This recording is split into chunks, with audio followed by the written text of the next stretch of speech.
basa muna tayo ng comment. Okay naman yung organic, pero pansin ko po mahina ang recovery ng bigas.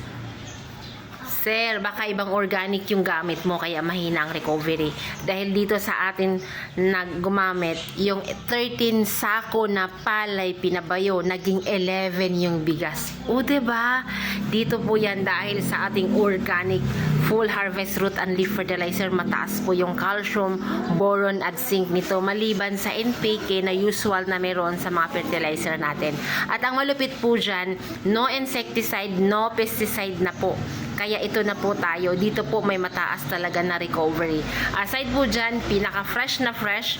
Shout out kay Sir Danilo, Kalyehan ng Barangay Balubo. Dito po sa bayan ng Infanta. Kahapon lang nag-deliver siya ng fresh na bigas na pabayo na walang spraying chemicals.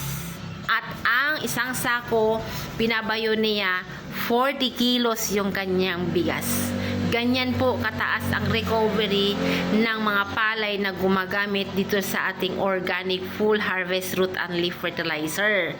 Ayan, maliban dyan ay si Sir Danilo from 8 bags of synthetic fertilizer, naging 3 na lang. 3 bags, no insecticide, no pesticide, no fungicide.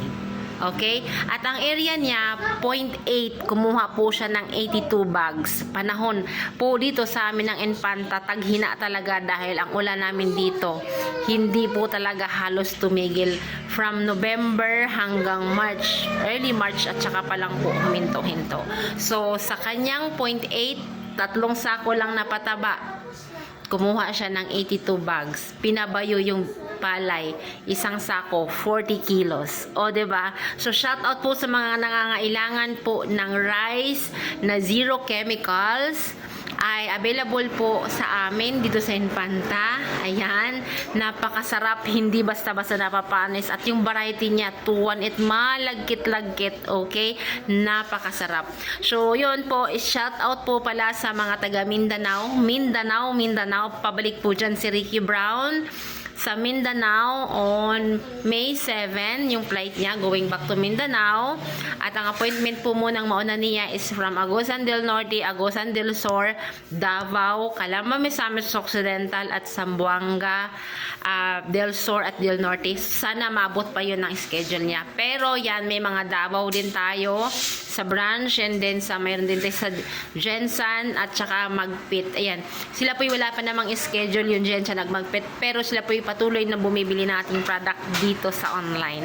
So sa mga interested po dyan, mga gulay man yan, mapalay man yan, mamais man yan, kung masaging man yan, problema mo, sagot po yan ng ating organic full harvest sa protocol ni Mr. Ricky Brown.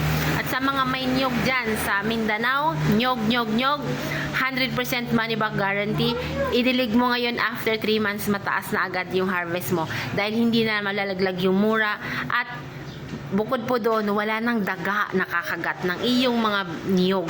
Dahil napakamahal ng niyog ngayon, so diligan po natin ang ating niyog, 1 hectare, 1 kilo.